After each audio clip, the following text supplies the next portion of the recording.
بسم الله الرحمن الرحيم اقرأ باسم ربك الذي خلق خلق الإنسان من donc merci beaucoup comme ni ngeen ko présenté donc dañ leen di présenter application bi nga xamante ne moom le jury bi di utiliser ak secrétariat yi pour que résultat yi mën a jaar ci yoon donc sooy xool ñeenti pàcc la lii mooy serveur bi fii la question yépp nekk donc côté secrétariat bi ñoom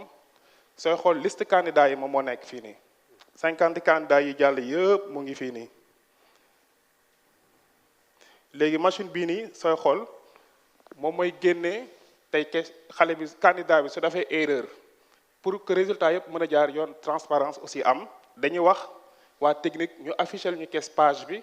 ndax am na erreur lu ñu wóolu aussi jury bi ñi nga xamante ne tey ñoom ñoo indi candidat yi aussi bëgg nañ leeral pour wan leen na leen li jury bi signalé moo ngi nii ci tableau bi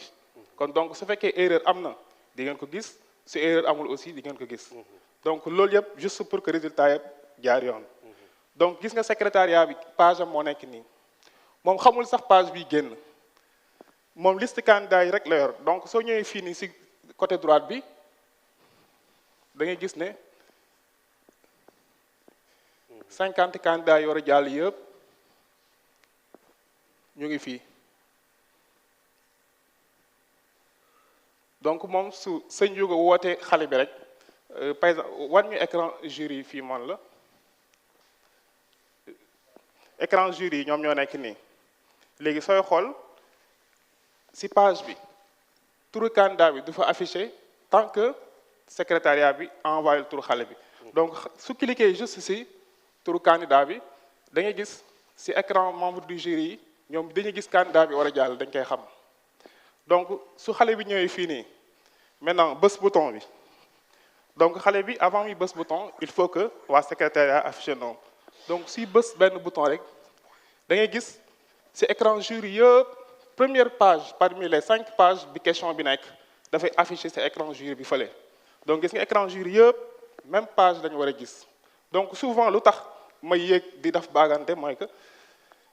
chaque machine même page moo ci war a génn souvent su amee défaut rek dañuy obligé ñu wax candidat bi na ko demal nga reprendre question bi parce que ñoom ñëpp dañuy noté te képp kuy noté aussi sa morom xamoo la lay noté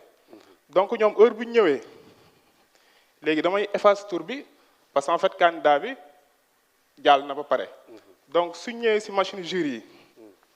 yi mën nga ma wan fii donc jury bi moom en même temps dañuy xam question bi nga xamante ne mooy jàll mais ñoom suñ koy noté tey su fekkee juum bi mu def dafa correspondre à ce que ñu wàññil ko 0,5 wala 2 wala 1 ñoom dañuy bës justifie gis nga 100 points au départ lay am donc ñoom à chaque fois que ñuy wàññi da ngay gis note bi dafay wàññi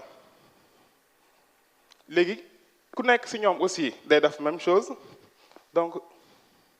ce qui est aussi bësee ainsi de suite léegi souvent man su may jàll nii ci ginnaaw pour vérifier mooy que damay assurer wu que chaque jury envoie na notam pour mu dem au niveau de la du secrétariat parce qu'en fait tant que note bi envoyé wul tey beneen candidat warul yéeg pour bës bouton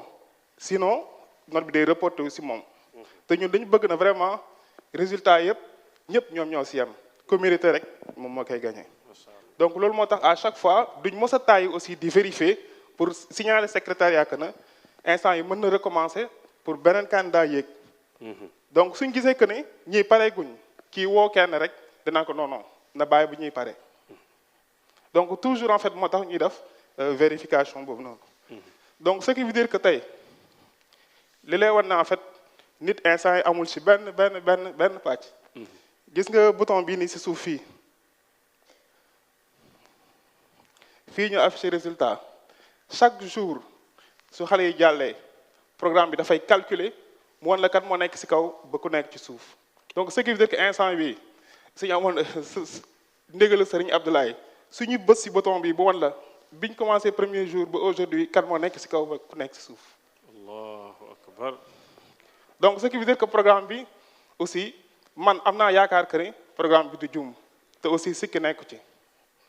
parce que en fait lu tax mooy que tey yéene bi moom moo sell. jërëjëf macha allah man bi ma see Abdoulaye envoyé ci jury bi pour ma liggéey ak ñoom au début diisoon na trop parce que en fait tey suñ ko defee programme bi mel nii si une semaine man chaque jour dama koy wax man xam naa ni en fait man taxuma programme bi jaar yoon mais ndimbal yàlla moo ci nekk parce que en fait dama ko def juste ngir yàlla donc xooluma ci leneen donc ce qui veut dire que résultat bii nga xamante ne tey moom la ñu affiché wala moom la ñu joxee le 17 loolu moom mën naa ko waat si barki weeru koor ki ni amul benn sikk ni ñu ko classé du premier jusqu'au 10 moom la leen programme bi affiché voilà donc maa ngi leen di remercier bu baax je pense que c'est nga yeneen question mooy بسم الله الرحمن الرحيم اقرأ باسم ربك الذي خلق الإنسان